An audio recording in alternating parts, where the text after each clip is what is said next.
Good afternoon, ladies and gentlemen, and thank you for spending this sunny and beautiful late afternoon together with us at the Open Mic Next in Health event. Today's discussion will be about apps on prescription, and I'm very much looking forward to a great discussion and hearing the voices of a physician, of a startup founder, and of a patient who are dealing with this on a daily basis. My name is Rael. I'm community manager at the Switzerland Innovation Park Basel area here on Novartis campus, and we're on a mission to create a community of health tech enthusiasts here on the Novartis campus. We activate these ecosystems together with Day One Healthcare Innovation, and I'm very happy that my colleague Ursula, who is curating this event series, is here on stage together with me. Before I hand over to you, Ursula, I would just like to mention that, as usual, we are using Mentimeter, so everyone on site and everyone online is most welcome to use the app and sending the questions. So our moderator, Zero, is receiving the questions and will bring them in the Q&A. But for everyone on site, of course, you're also welcome. Then you bring in your questions live during the Q&A at the end of the session. Ursula, over to you. Thank you so much, and welcome everyone here in the room, but also online to the many people that is following from all over the world. So thanks for your time. I hope you find this evening as an experience where you can learn something, where you can exchange, where you can network. As Rahel said, I'm Ursula Costa. I'm the director at Day One. We are an accelerator specialized on health tech here in Basel. And just if there is any startup founder in the room working on clinical development topics, just so you know, we have an open call for application. You can find our mastermind behind the program, Cecile, here later on. So deadline closes in only a few days.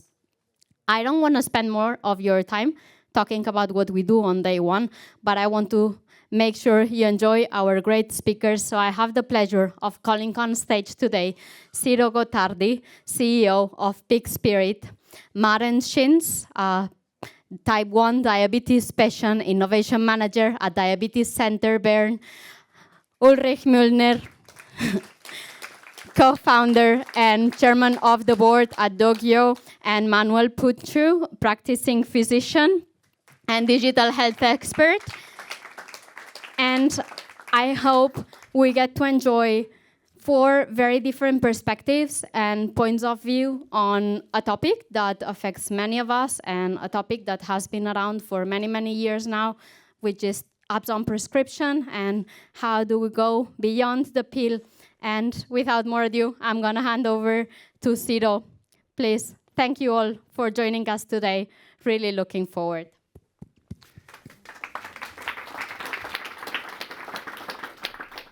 Thank you very much, Ursula and Rahel, for the nice introduction. Also, a warm welcome from my side to all the people that made it in person, but of course also all the people that are joining virtually. So, as already mentioned by Rahel, today we're diving into a very fascinating topic, the topic of apps on prescription. Did you know that in Germany alone, in the last few years, almost 500,000 apps were prescribed? So this was done under the so-called DiGA reimbursement model. As many of you might be aware, it's called Digitale Gesundheitsanwendung, and it's one of the first systems in Europe to really reimburse apps that are prescribed as therapeutics or as diagnostics. So the almost 500,000 prescriptions might sound like a huge number to some of you, but to others it might sound rather low. The opinions on the apps on prescriptions vary widely. Some believe they are a groundbreaking way that will revolutionize medicine as we know it very briefly, very quickly, while others think the way we're approaching this topic doesn't really lead to successful outcomes. But why is this divergence in opinion?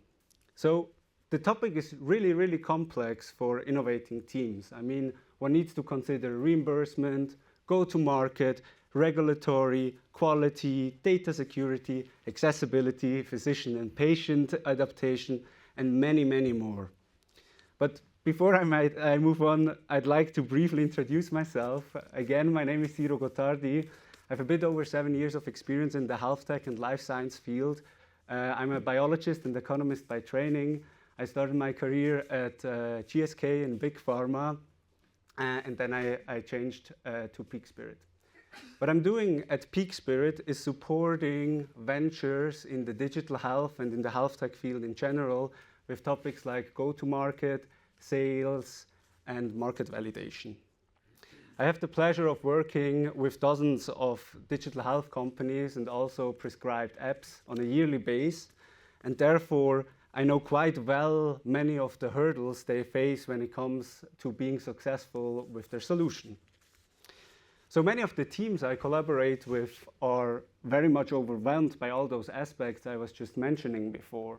So how is a small startup supposed to handle regulatory reimbursement, market entry, and all the things?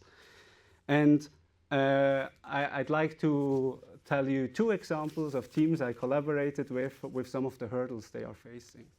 So one of the teams, they were applying for their DIGA approval, and they expected it in 1 to 2 months when I started talking to them. And they said, I asked them, well, how is go-to-market moving on? What is happening there? And they were like, yeah, well, we will be accepted, and then the doctors will come to us and they will start prescribing the application. So 1 or 2 months passed, they got their approval, but nothing happened. This company almost faced bankruptcy because they underestimated that even after years of existence, most of the doctors in Germany still don't know what a DIGA is. So they underestimated that it can take months or even years to make doctors successfully prescribe your digital solution. So this is one of the issues I've been seeing. And another one I want to quickly showcase is a Swiss startup that actually wanted to pilot with a very renowned Swiss hospital. And they got in contact with the CIO. The CEO was very, very excited. He said, I want to start a pilot with you as soon as possible. The startup got excited as well. They met for a second meeting. And in this second meeting, the CIO showed up with a stack of paper this big. And he said, these are the compliance requirements you guys need to fulfill. As soon as you have them, we can get started. It's been over a year now, and the project hasn't started. I mean, how should a very small team overcome those hurdles when looking at all the other aspects that they need to consider as well? So I just mentioned some of the reasons I'm very glad I was invited to this event. And moreover, we have some great experts from the patient side, from the physician side, and from the solution provider side that will be in this panel discussion. And I'm very happy that they get the chance to introduce themselves as well. So Maren, please tell us about yourself. Thank you so much, Ciro. My name is Maren Schins. I'm Innovation Manager in MedTech, especially in diabetes technology at the Diabetes Center Bern, because I also live with diabetes type 1 by myself. And as someone who's living with a chronic condition, I know very firsthand about the challenges, what a daily healthcare management can bring with you, and how prescribed apps can change these on a daily basis, and how prescribed apps can help us patients. But, however, assessing these apps is hard, not only for the startups to get the reimbursement and etc., also for the patient, because you have not only the technical barriers, you have also a huge lack of unawareness. And also, it's like I'm really stunned about this huge number, because I only think, especially also for normal healthcare apps, it's like a huge, it's like impossible to find the right solution for you as a patient, because you're really, you're seeing so many solutions out there and you do not really find the right for you, or you are not quite sure what is really the right solution for you. And also due to no reimbursement today, it's like, okay, should I really take should I really pay for this solution? Should I really try it out? Probably it don't fit for me. So therefore, I'm super happy to discuss probably today how we can implement prescribed apps in the daily routine for patients and HCPs. Thank you very much, Maren. That was a very nice introduction from the patient point of view.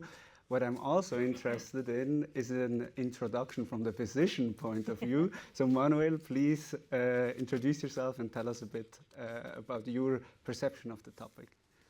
Thanks, Cyril. Well, my name is Manuel Puncho. I'm a medical doctor. I'm a general practitioner by training, and I had the privilege of working in various fields in my career. So in the hospital setting, in the practice setting. I've spent a couple of years now in the telemedicine setting, so really applying digital health from a physician's perspective and a business perspective. And now I'm back in my own practice. And all of my life I've been tech addict and a tech lover, and I like to play with technology and try out new things, which is not too common to physicians, to many of my colleagues, unfortunately. But I've been always trying to find out and to try and see how to implement new technologies, new ideas and innovations into my daily practice, into treating patients, communicating with patients. And so there's some ups and downs, but even though I'm actively trying to pursue and search for options to integrate this is still a challenging topic for me in my day-to-day work. Thank you very much, Manuel. Maybe Ulrich can help you in integrating solutions easier into your practice. Please, Ulrich, tell us about yourself and about what you're doing. Sure. Yeah, good evening. My name is Ulrich Müllner, co-founder and chairman of the board.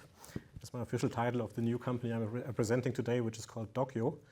Docyo is an apps on prescription company, which is actually a year old. So we are targeting exactly this market that Cyril was describing, and we can tell you a bit more later what we are specifically trying to achieve. Maybe briefly about myself. I have a PhD in biochemistry, so I'm technically a molecule person, so to say, and we can also discuss this later, what this means in the journey. Then I joined a consulting firm, BCG, Boston Consulting, and then I joined Novartis, so the company where we have the pleasure to be here today.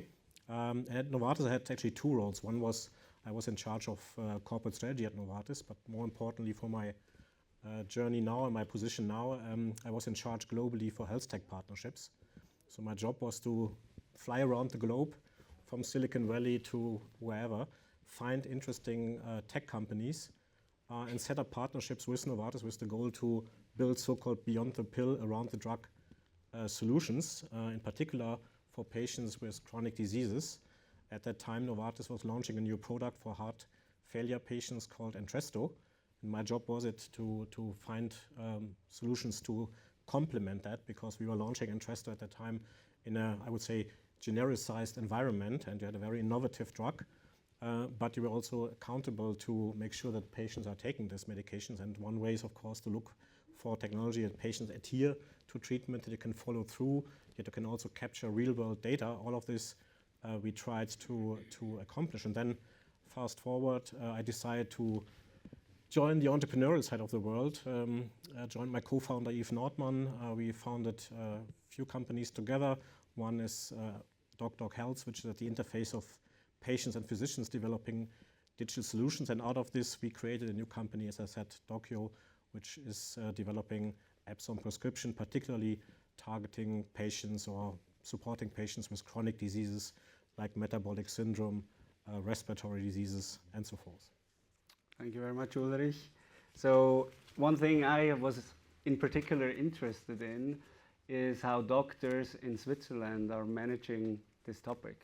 Because one can argue about if there is a reimbursement system in place in Switzerland. In most cases, it's very hard or impossible to get reimbursement for apps on prescription right now. And I would like to hear from you, Manuel. How are you working with your patients at the moment? What solutions are you implementing, and what are the challenges you're facing there? Well, that's a big question. So you have to start somewhere. So what am I trying to cover? I'm trying to cover the most common and the most low-hanging fruits here. So let's say for patients with hypertension or with suspected hypertension, I'm applying a digital solution. I'm using a bracelet that is not relying on that's a cuffless technology, that is working with a connected app. And this is what I recommend to patients and what I sometimes also rent or gift to patients for a specific time frame. And the struggle here usually is to actually access the data, because so what is happening? Either the patient has to install the app and manage it all by himself, or I have to have a specific device just for this one solution that I have to manage and invest time and devices for this. And so there are solutions that are, from a technological and medical perspective, very, very interesting, but actually really using them with patients requires a couple of extra steps. Mm-hmm. So I think one of the biggest challenges also, as an HCP, there exist dozens or hundreds of solutions. You cannot manage all of them at the same time, right? You and your doctor's office cannot learn for 50 different solutions how to use them. It's very hard to implement them in your practice information system. What is a future you would hope for to solve this problem? Well, what I'm wishing for is to have that all-in-one solution where I have my dashboard that is notifying me of new alerts and measurements, and which is telling me, oh, there's something new you can try, and you just have to click here, and it's messaging the patients that use it, but that's not reality. Every solution with a technical device attached to it, and also digital health apps themselves, they all have their own platforms, dashboards, APIs, data privacy statements, consent management procedures, and so it's all around how to get the information together. So my wish would be to have that done. Could you describe this as a real-time electronic health record, where you could activate the modules for the different patients and like get the data like real-time in the ideal case? Probably. I mean, I don't know what real-time would mean. If I would then have to be on the screen 24/7 to not miss any alert, and you should have seen that. You could have. So I'm not too sure if I would want this type of responsibility, but I'd like at least to be able to access it anytime where I want it without having to manually pull the things of the various sources. Mm-hmm.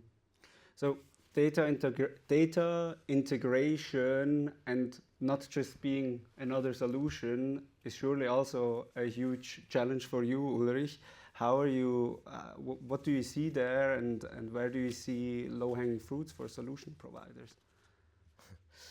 So first of all, you have, of course, to adhere to certain standards and regulations and requirements. So if you are playing the apps on prescription field, first of all, you have to be a medical device. So you can't just be an app. You have to be at least a Class 1 device. You have to adhere to certain regulatory standards like ISO certifications. There are certain data security, data privacy standards you have to adhere to, interoperability standards you have to adhere to. So you are playing in a very regulated environment, which probably for many who come just from the software field is a totally new area. For me, from the pharma area, it's like normal that you are playing in a regulated environment. Also, if you come from the med device space, it's also normal. But I've seen many companies, and probably also some of those you're working with, this is a totally new field for them. So this is a very important regulated environment, and yes, it has pros and cons, and sometimes we are not that happy about this, but they're really trying to address exactly what you are looking for, that we have common standards, common, I would say, denominators. And if we talk about Germany, which is the market that you were referring to, where you have now a clear path towards reimbursement. In Germany, the idea is that you have a central repository for data, which is the electronic patient record of the patient, called EPA, which as of next year will be mandatory, or not mandatory, but like an opt-out procedure where patients have to actively get out of the EPA, so to say. So the idea of the German legislators is that you will probably have 80+% very soon of German patients in this EPA, which means in Germany like 60 million plus or so being in this system. And then you have one central data hub where also, for example, the DIGAs have to play in their data. And then you as a physician could then access this EPA and hopefully derive meaningful insights from that. We are still at the beginning of this journey, but this is one, I would say, structural idea of the German legislators to do so. In Switzerland, unfortunately, you have the EPD, which is aiming at the same thing, but the fundamental difference is the EPD is not mandatory, so there's no opt-out, and to my understanding, you have like maybe 5% of the Swiss population, if at all, having an EPD, and therefore this data play, which is, I think we all agree, is the future of healthcare, cannot happen if only 5% of the population are using such a repository. And this, I think, is a fundamental change in Germany, and by the way, also Austria, with their ELGA, which is the Austrian EPD, they have also an opt-out and have like 90+% of the Austrian population being part of that. So I see this kind of, I would say, gentle push by the government of pushing patients into these systems as one important requirement, and then of course surrounded by regulatory standards that make sure that you have data interoperability and other solutions being in place, so to say. We were also talking about like the HCPs managing those 50 or 100 different solutions that all look different, they are built or structured differently. Ulrich, do you see a consolidation in the future where you have one approach and everything is looking quite similar to make it more usable? So it depends on which hat I'm now having on and talking about, because I have a second hat which exactly is building such a platform which is aiming at an homogenized and you know one size fits all, if you want, or kind of one platform solving many use cases at the physician-patient interface. So from that perspective, I would say yes, and absolutely we have to have this. From a apps on prescription perspective, so the hat I'm having on here on this picture, you have to see apps on prescription a little bit, in my view, as the analogus of a drug, let's say. So you have like really a new form of treating patients. Mm-hmm. And there you also don't see consolidation, so to say, of drugs. You have still a drug for, or 5 drugs or 100 drugs for diabetes and 50 drugs for hypertension and so forth. So from that perspective, I don't see that. And I would rather say this new class of treatment options has first to be established. I think you said this, that it's still a very nascent industry, if you want. But once established, then we can probably talk about some sort of consolidation. But it's probably more like in a case-by-case situation where you prescribe the best solution for a patient, for a given patient, so to say. Okay, thank you very much. So now I want to lead the discussion into a bit of different direction. So Maren, you've been living with diabetes for many years now, through your job, but also through your personal life. You've come in contact with many innovative solutions. How is it living with a chronic disease and seeing a lot of different solutions, trying them? How do you feel as a patient? Big question. I only want to mention first that I would love to be pushed in a system where my data would be used in a good way. So it's like also these big rumors that we patients are so afraid of being transparent and that our data is used. I really have talked to, not the case, to a patient that are so afraid of a chronic condition, that are so afraid of this, do not see the advantage of this. So therefore, please push me. But yeah, in the end, it's like, living with diabetes has changed a lot during the last years and the last century because of such great innovations and great technology out there. So I think my main go-to example is like that I had diabetes nearly 15 years before I got my first CGM. So the continuous glucose measurement system I'm now wearing on my arm. And before I got the first CGM, I have to take 60,000 finger pricks to measure my blood sugar on a daily basis. And this is completely life-changing after I've got my first CGM, because I now can have these real-time, more or less real-time, but really daily 24-hour data I can use. I've got alarm systems during the night. And probably you can also imagine how frightening it can be to go to bed not knowing what will happen during the night with your blood sugar. And this was really life-changing to have this technology, and also this technology in combination of a medical device app, so to say. So therefore it's really, this was really great. In the end, as an innovation manager, I see so often so many solutions out there, not really coming from a patient perspective or from a user-centric perspective, and not really doing this together in co-creation with the patients. And in addition then to these thousands of apps out there, as a patient to find the right solution for you, it's really difficult. And also to get solution that's really useful for you in the day, because I often say, so chronic conditions cost lifetime, also diabetes. And if a technology or an application do not bring me more lifetime than it costs me in the end, I do not use this. And in the end, I have to admit, so as an innovation manager, I really use not quite a few of them, because at the moment there's not really many solutions out there that bring me more lifetime than it costs me. And this, so often I have the feeling, is also because that the co-creation is missing, and that the patient is too late involved in the complete process of establishing such solutions. Mm-hmm. Can you tell us a bit about the topic of reimbursement as well? How is it, as a patient, you see 10 solutions that might help you, but you need to pay out of pocket for all of them? How does it feel like, and what would you wish for in the future? I think the main problem starts that no one is speaking with you around this. So I do not want to shame someone, but I was not one time in my physician office speaking about technology. So no one is really approaching us as patients that there's something new out there, that we can try something. If you do not find this, also due to community and due to probably social media, and there's a lot of active community out there in diabetes, but in the interaction with the HCPs, this takes not place at the moment. And therefore you have to find it for yourself.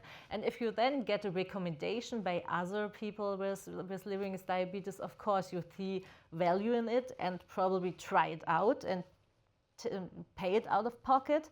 But if you see like a new solution, you're not quite sure if this is the right fit for me, then you will not use it or you will not use it for long. Mm-hmm. What are drivers? I mean, in my line of work, I collaborate with many startups that have a very long time to market. They don't have much money to get there, so they first want to go to the out-of-pocket market for the people to pay by themselves. And in the DACH region, this is often not very successful, because people are used that the insurance pays for everything. So there's a huge gap at the moment, while we have no system to quickly reimburse those innovative solutions. And what I want to know, maybe from Maren and from Manuel, what do you see as like low-hanging fruits of solutions that really make the patient say, yes, I'm going to invest in this, yes, I'm going to pay by myself? So first, I forgot to mention also that I'm super happy and super grateful for our insurance system, and that I'm alive and sitting here. So, but in the end, this is also very cost effective for me. So also in our Switzerland environment, my chronic condition costs money. And if you are then also, and of course, if I find a solution that I think it's worth for me, I will take also this out of pocket money. but it's like everything comes on the top. You have the feeling you have to pay for your insulin, you have the feeling you have to pay for everything in addition, what makes it like a good all-day living. And then you're thinking, okay, why should I also now pay for this? And yeah, this is like, I think the feeling so many have.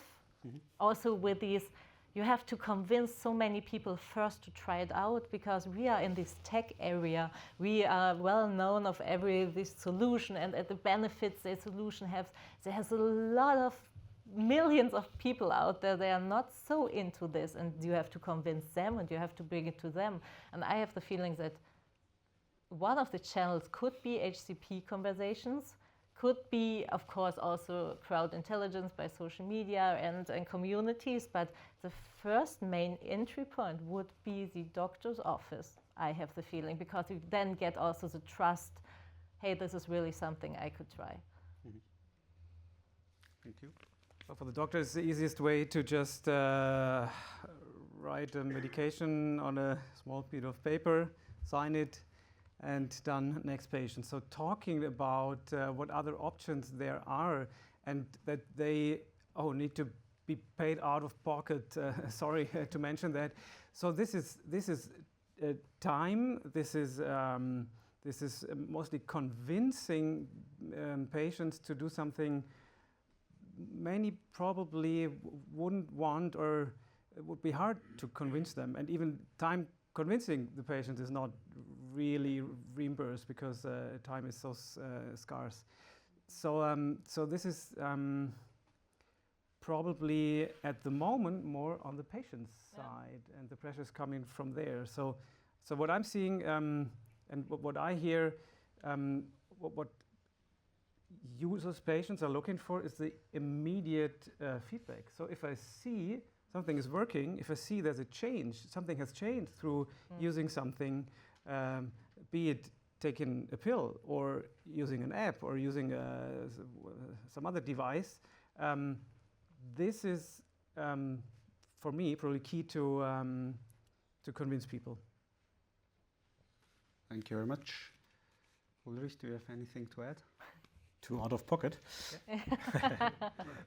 There's a reason why we're targeting a market where we have a clear path to reimbursement. But no, I would agree. I mean, out of pocket in general, at least in our region, is a tough one, because people are used to reimbursement, to a situation where, let's say, government and or insurance companies are paying. I mean, of course, there are a few exceptions, like in the area of aesthetics and some others, or some, let's say, diseases which have a certain stigma also, then people are willing to pay out of pocket, or if it's, let's say, for their kids and so forth. So there are certain areas where people are willing to self-pay.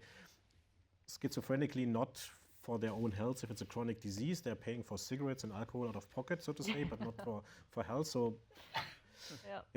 I think this also goes to the fact that I think many things that patients have to do are obvious, right? I mean, you should just walk more, eat healthier, sleep more, and so forth. This is all known to everyone, and yet nobody's really doing it, or at least most are not really doing it. So therefore, this is, I think, the big challenge. At the end of the day, there has to be a clear win-win, so to say, for everyone in the system. Win for the physicians to prescribe it. Either it's because they save time, or of course feel that their patients are better supported. Of course, for the patients, that they feel a solution is helping them. And maybe we didn't talk yet, or haven't mentioned yet, what is the big advantage of digital solutions compared to, for example, medications.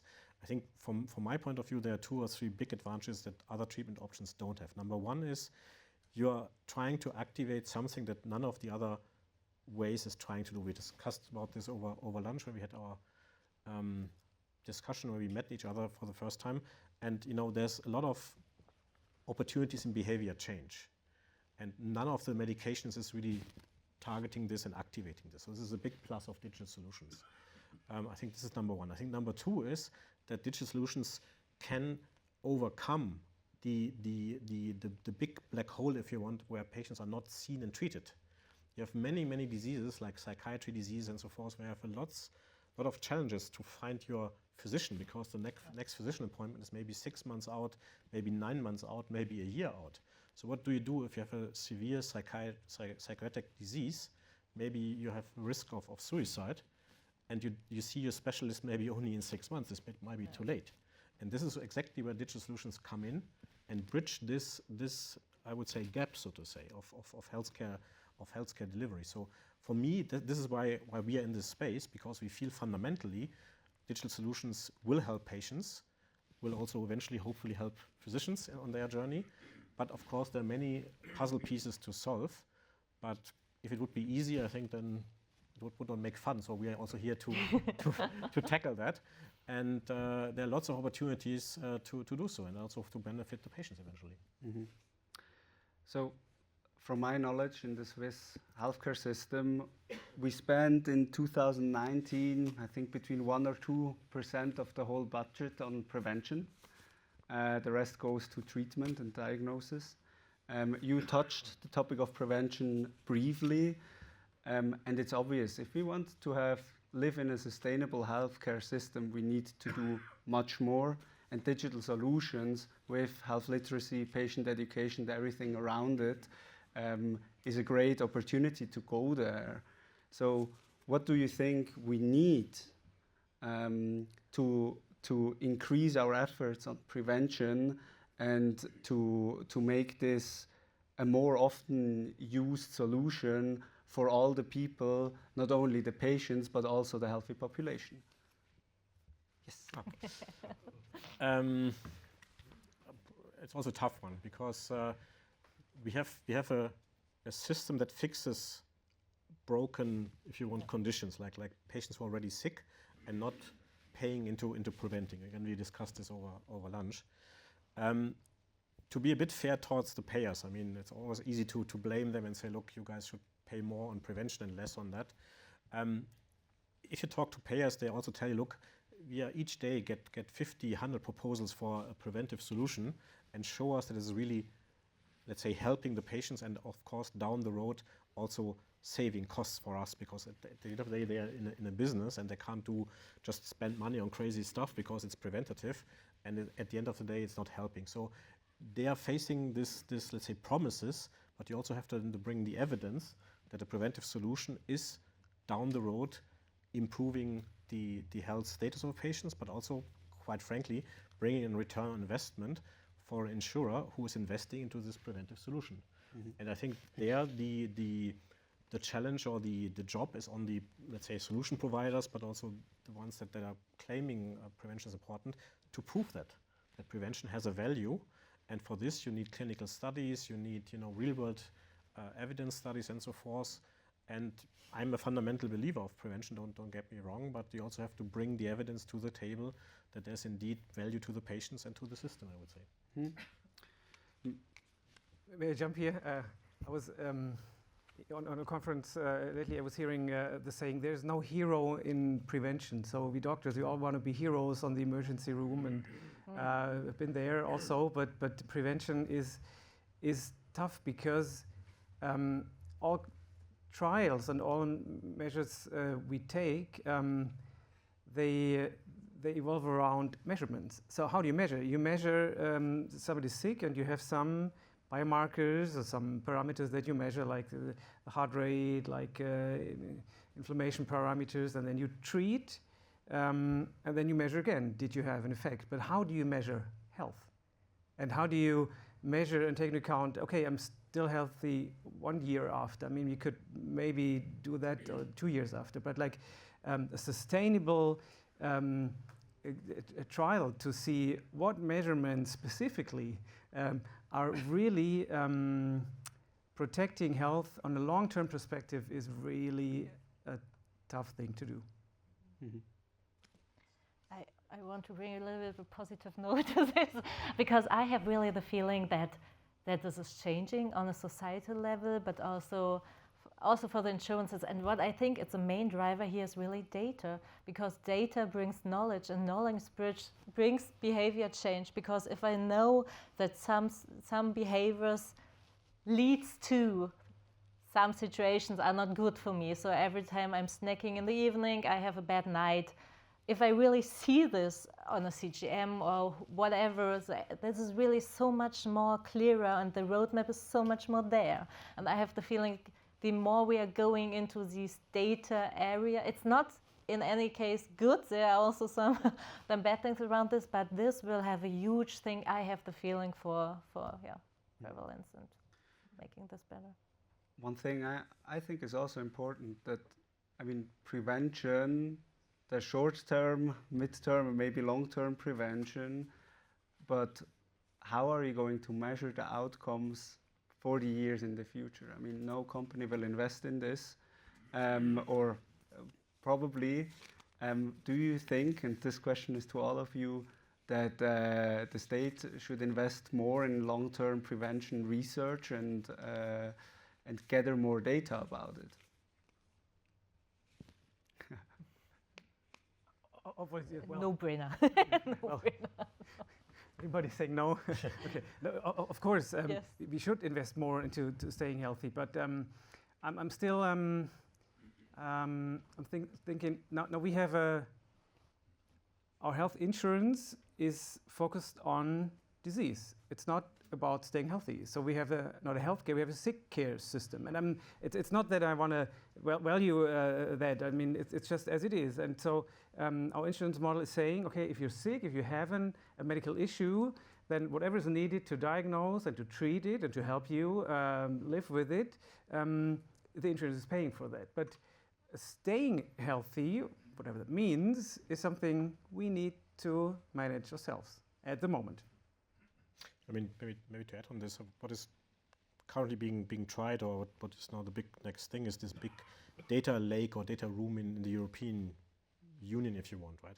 So the idea is to really bring all the data together to get really big insights into big questions. So for me, it is also, of course, an opportunity to see the value in preventive measures. So if you once have this data lake, and of course with AI and whatever the buzzword these days is, we hopefully see patterns that give us insights into what works, what doesn't work, of course complemented with cohort studies, with registries and so forth.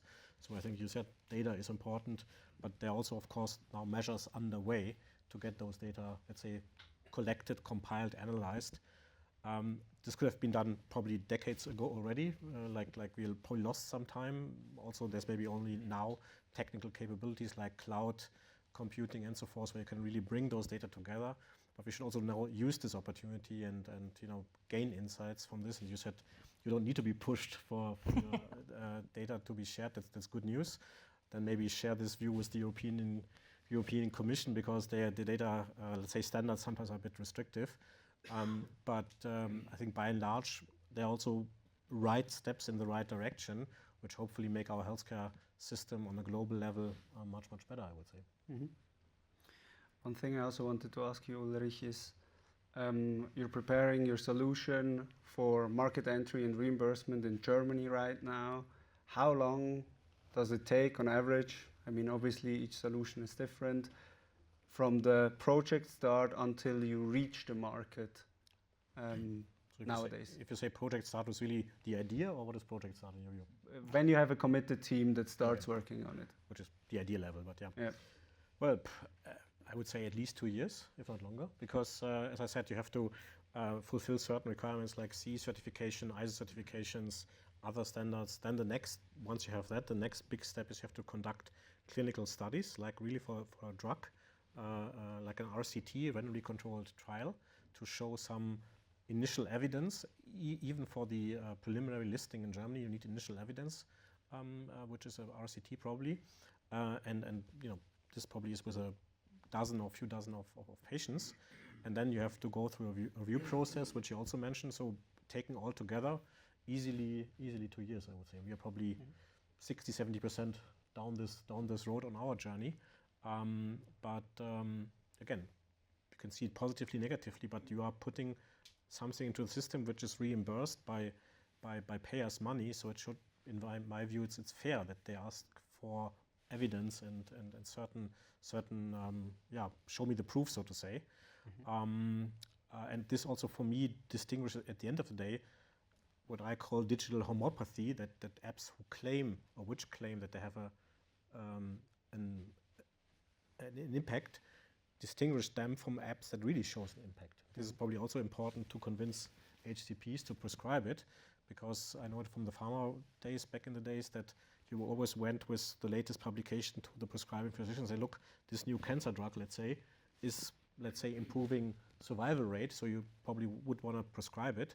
And the same is for digital therapeutics. You come with the latest data, with your RCT, and convince an HCP to prescribe it.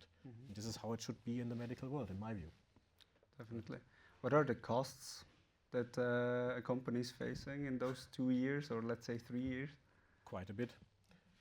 So, I mean, of course, it's not as high as in the biotech world, where you have, lab work and so forth, and also the studies are smaller, but a few millions for sure. So, compared to the pharmaceuticals area, where you have the big pharma companies that have a lot of funding, a lot of resources to develop new medicines, maybe also new digital therapeutics, those are huge hurdles for small innovation teams like startups that are preventing us from getting more prescribed apps or other digital solutions. Is there a way around this? Can we accelerate innovation in this field?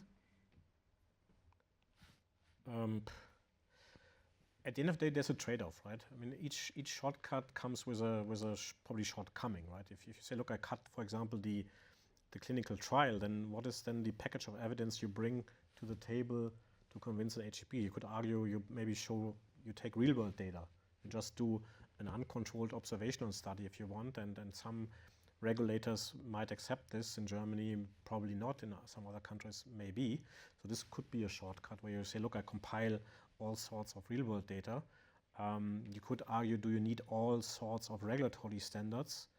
Do you need to be a medical device? Yes, no. Do you need all sorts of ISO certifications?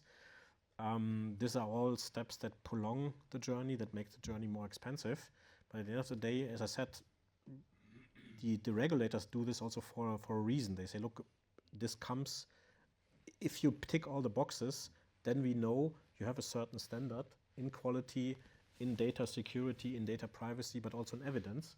And only then we make the community of payers pay for your solution. I think this is the fundamental idea why regulatory agencies like the BfArM in Germany do this in their fairness. I also sometimes are not super happy about whatever each step they are doing, but to put myself into their shoes, this is where they come from. That they say, look, we are in charge of the payers' money at the end of the day, and if you would give access to everything in the payers' market, then every, as I call it, digital homeopathy would get reimbursed, which again, you would also not feel comfortable not knowing probably what kind of solution you have in your hands, and is this working, is it safe, and so forth. And this is where you have a regulatory body ensuring at least a minimum standard, so to say. But yes, there's a trade-off, and it should not stifle innovation at the same time, which sometimes might be the case, and we have to be careful that this is not happening as well. Yep. I mean, apart from regulatory quality reimbursement, the access to patients and physicians is also a huge problem for both small and larger companies. Marin and Manuel, do you have any best practices for teams that want to work closer together with HCPs and with patients? A lot. Yeah, I think first could be start first. So it's like really, I really hate the term beta user, because I think beta user is way too late in the process of building a medical solution in the end. It's like really, also with this discussion, do I have to be a medical device? What if you are starting together in co-creation with the patient? Prove that you have that you serve an unmet need, prove that you really have a solution that is used by patients, and then go the step. Because in the end, it's like you need them anyway, because as you have also mentioned before, if you have done all of these steps and afterwards no one prescribed you or are using or want to use you, what is it worth in the end? So therefore, I would really suggest, please, get from the first day on in contact with patients, work with them, make market research, make interviews, have focus groups, so complete co-creation, advantage and therefore you would also serve for the later product, I think. With how many patients should a solution be in contact on a regular solution provider? It totally depends on the stage. So I think in the beginning, it's totally fine if you have like a little focus group from different angles that you work with, because it's also like, I know it's a challenge to work with patients. You have to, there are technicians and there are patients, and they're not really so often speaks the same language. So therefore it's totally fine to start with patients that are well trained to work in medical device and to give feedback and to have this. And there, I think in every chronic condition you have really like patient leads and patient ambassadors you can easily work with. There are also some agencies out there working in this field, connecting you with patients as a startup, also as a solution. And then I would suggest grow this number on the way in the end to really have a robust, diverse feedback on your solution. Mm-hmm. I was just thinking, I'm receiving lots of mail every day in my practice showing me new studies on drugs and new indications and things and new formulations. But I can't remember one mail about a digital solution. So as a physician, through this standard marketing method, I have not been approached yet. So for me, it was always myself looking for, okay, what could I do? What could I use for this or for this indication, for this problem? So I do not have an answer because I have not ever been approached once. They know all your name now. Okay. You can email him. You can email him. Manuel, I can follow up. If you don't have an answer, I have the next question for you from the audience. What are your criteria to select a solution like the bracelet you mentioned?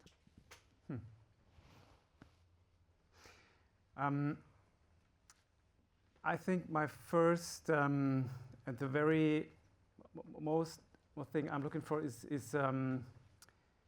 usability for me as a physician and for the patient. So what do I need to set it up, to configure it, to get it running, to retrieve the data, to look at the data? And what I'm also looking for is to really integrate the patient. So is the patient also able to like see the data, get ownership of the data, and like to get insight? Like as I said, for me the most important thing is, do I get more or less instant feedback?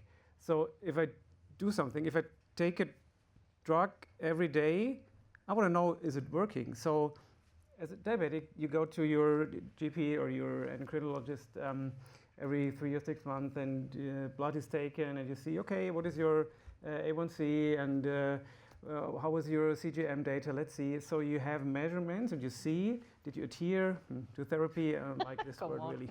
But did you take medication? Yeah. Did you follow the steps? And so you can take the next steps. So, and also for any digital solution, I wanted to be able to give feedback to not only me as a physician, but also to the patients. Okay, so now what changed? So maybe if I take my blood pressure and the app is telling me to go walk more, to be more mindful, to reduce stress.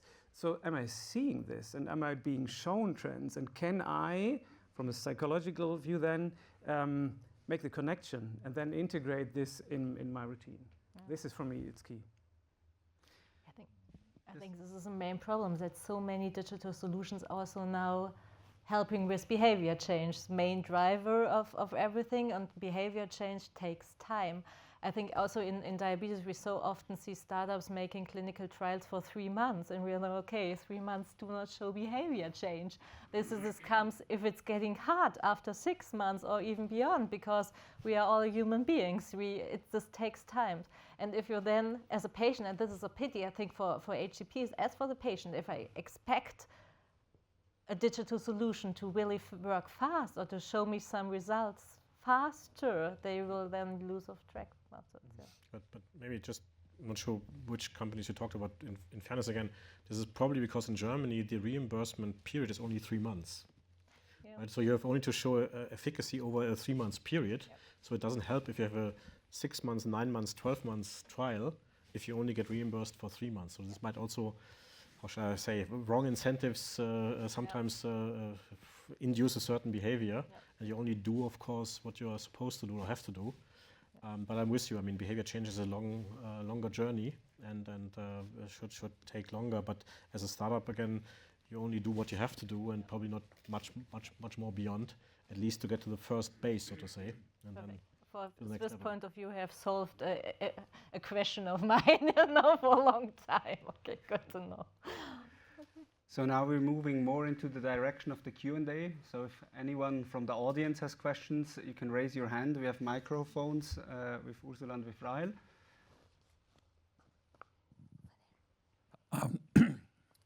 I'll stand up. You know that we're with Novartis, and they have a history with pear therapeutics, which went pear-shaped. My question is, how do we get the pharma engaged with apps and medications so they be used together? Because I think it's still this issue of many of these apps being considered medical devices, which is not their business. It's a good question. I mean, I know many startups that try to collaborate with big pharma. It's also quite the challenge for them. And I also know that quite some companies are investing themselves in getting to those capabilities or collaborating with service providers.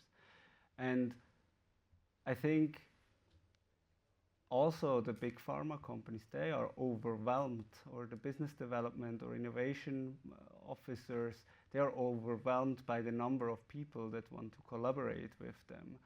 And I think one needs to establish very good structures. I know some initiatives that are doing like AI events, where the teams get access to data sets that they would not have access to get in touch and see who knows what they are doing and which solutions are providing good results. So I think there are many different ways of collaboration, but one needs to be a bit explorative and maybe, if it's somehow possible, to decrease the paperwork behind it. Maybe if I can add some thoughts on that, because I was on both sides. I have played on both sides. I mean, at the end of the day, you have to probably solve a major issue for the pharmaceutical company, right? And I think this was probably the issue with the pear therapeutic topic, that at the end of the day, this was a nice to have thing for Sando at the day, but not really a must have.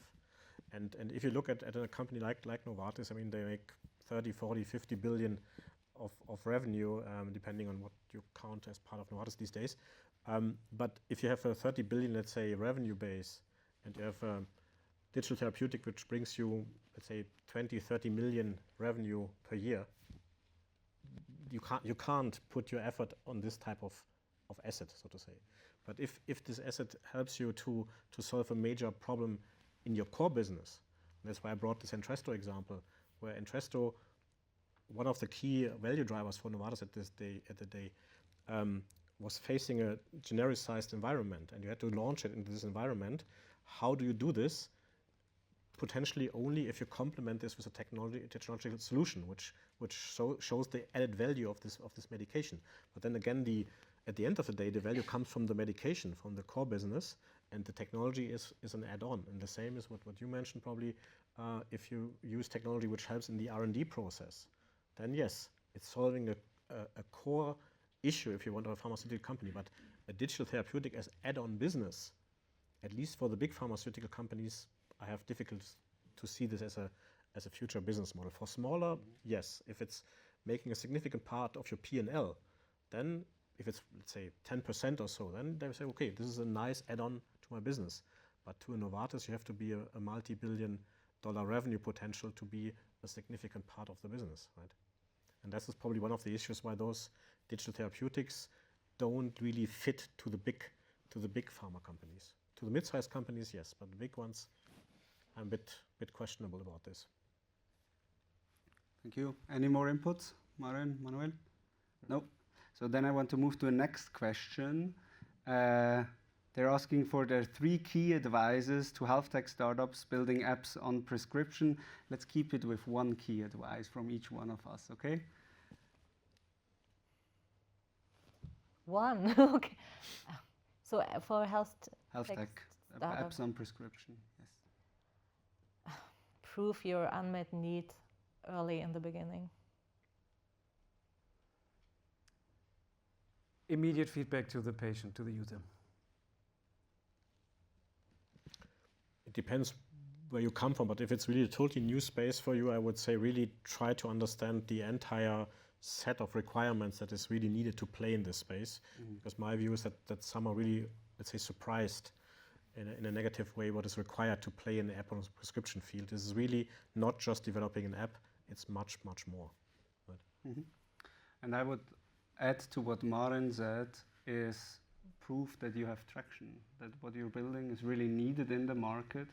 It's very hard to prove this if you are not on the market yet, or if you're not allowed to be on the market. So get letters of intent, get partnerships with insurances, with pharmaceutical companies or other big player, so that also everybody around you believes that what you're doing is highly impactful, and that you could start selling it tomorrow.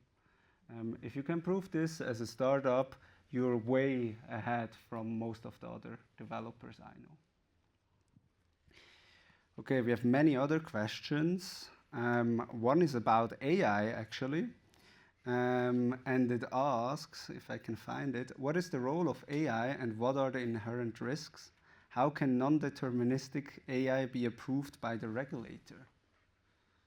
Does anyone have experience on this?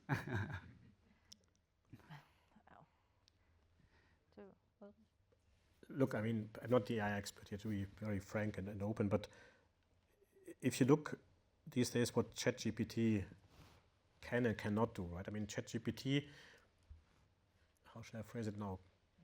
Politically correct or nicely. It sounds very convincing, the results, but oftentimes they are wrong or kind of totally bogus, right? So you can have this if you write a marketing text or whatever, it doesn't matter. But if you do the same in the medical space, you don't want that, right? You don't want a text or some sort of advice that sounds plausible, but is totally made up. And I think this is the big risk where we're at the moment with AI, because they're using probabilistic language models that sound like as if somebody has thought about this, but yeah, they're not.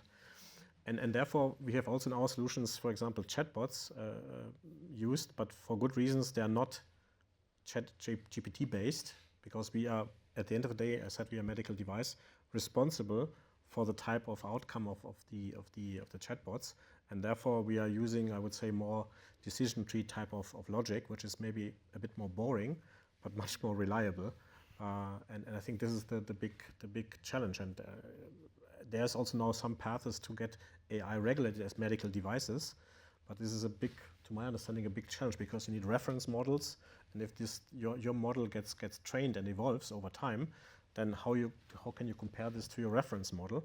There's ways to do that, but it's not so easy. I'm not saying this is impossible, but I would say this is probably a very big challenge to get AI really used as medical tool. If it's just helping in processes, this is different. If it's used for diagnostic purposes and so forth, you want to make sure that you don't get, let's say, false positives or false negatives induced by AI. I'm just saying.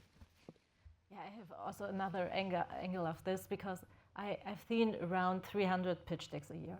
And I have the feeling, so in the last years, it comes more and more that startups want to solve problems with AI that was not solvable before. And we have the feeling they are also not yet solvable. So I will not be the magic ingredient to make your medical device or to your digital solution work if it's not working before. It could be a huge factor in better, in improvement, but I have the feeling so many startups want to use it as this magical ingredient, and this I have not seen happening yet. I mean, also because the health technology or the health field in general, it's such a delicate matter, right? You don't want to do anything wrong, or people could die. And this is also why the regulatory system is built for the solutions not to change anymore after they have been approved. And this is in direct conflict with the principle of AI that can keep on learning and improving. But if you don't know what the outcomes will be of an AI product, and it has even the slightest chance of giving someone wrong advice that could lead to disease or death or something else, we will have a hard time getting this through the current regulatory system. But maybe one other perspective. So I'm always thinking about what do you compare to? So I'm a physician, and I'm far from perfect, and not everything I say might be the absolute truth. I'm doing my best guess, and I'm doing my working diagnosis, and I work on it. But I'm not a god. I'm a doctor. So for the AI, I remember we once had a project for teledermatology. So we had patients with moles that were assessed via imaging, and an AI was looking at it on an algorithm and saying, okay, is this a suspect for a malignancy or is it not? And so after a couple of months, we had seen the first numbers, and it was like it had like a maybe 90% sensitivity, and everyone was like, "Oh wait, so we're missing 10%. Okay, we have to stop this." and then I'm happy we had some people on our team that really put this into perspective, because what is the sensitivity of a GP doing this? Not a dermatologist, but a GP is like 60-something%. So the AI is so much better at this, but still not perfect. So what do we do with that? Do we say, okay, it's not perfect, we can't use it? Or do we say, okay, we need to find the correct setting, or we have to know what is the limits and move inside the limits? So I'm open for support from AI as a physician, knowing neither I nor the AI are perfect. Thank you. I think there's another question from the audience. I just had a question. Paratherapeutics was already mentioned. They were a pioneer in this whole area of digital therapies. I think their first therapy, they had the first therapy approved by the U.S. Food and Drug Administration, I believe, in 2017. They now are bankrupt. They went out of business. They weren't able to get enough prescriptions. They had built up an organization anticipating high volumes, and the volumes didn't arrive, and so they went out of business. A lot of other startups that are still struggling in the US in this area, I think, have decided that they need to go around the physicians and around the payers and go directly to consumers because they feel like that's the only chance they have at creating revenues quickly. And I guess my question is, do you think that's a viable solution? I know that the market conditions in Europe are different from what they are in the US because there are more single payer models in Europe than there are in the US, where you have a whole array of payers that you have to deal with. But I guess I'm wondering, is this a solution that would help the whole industry get going, or is it headed down a dead-end street?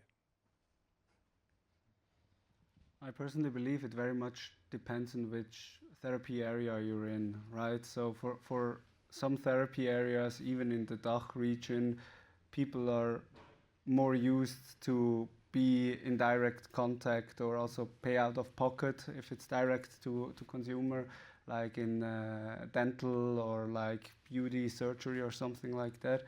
And I think it's also a very cultural question, right? I mean, I think in the US, people are more used to having those direct interactions with like digital. And as we discussed earlier, here people are used to go to their doctors and get prescribed a people tend to be very skeptic if they don't hear this from a healthcare professional.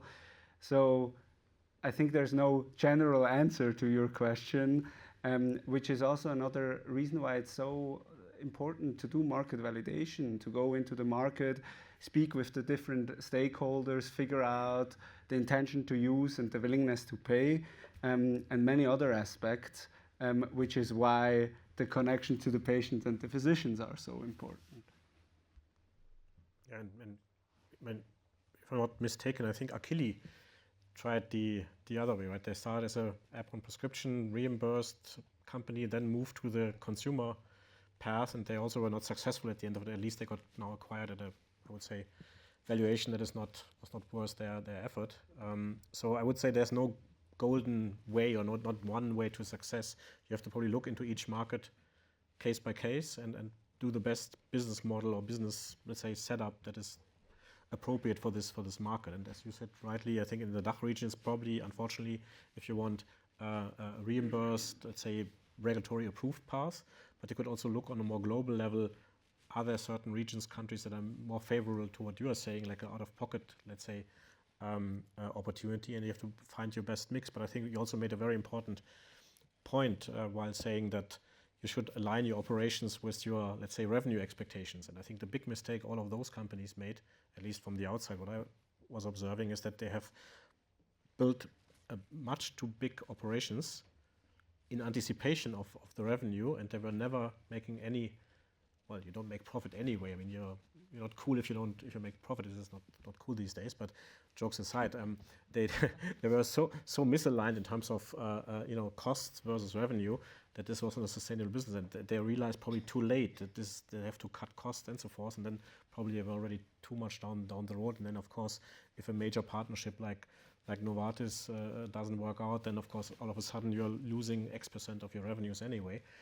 So what I'm trying to say is that probably they were a bit too ambitious in building their organization, and they would have survived if they would be a bit more cautious and careful. And maybe coming back to your initial figures, Zero, that you quoted, in Germany there are certain companies in the DiGA apps on prescription market that are quite successful. There are some examples of unsuccessful companies, correctly, yes, but there are also some examples of very successful companies which, in my view, have not overgrown their operations and hence have a profitable, sustainable business model, at least to the date.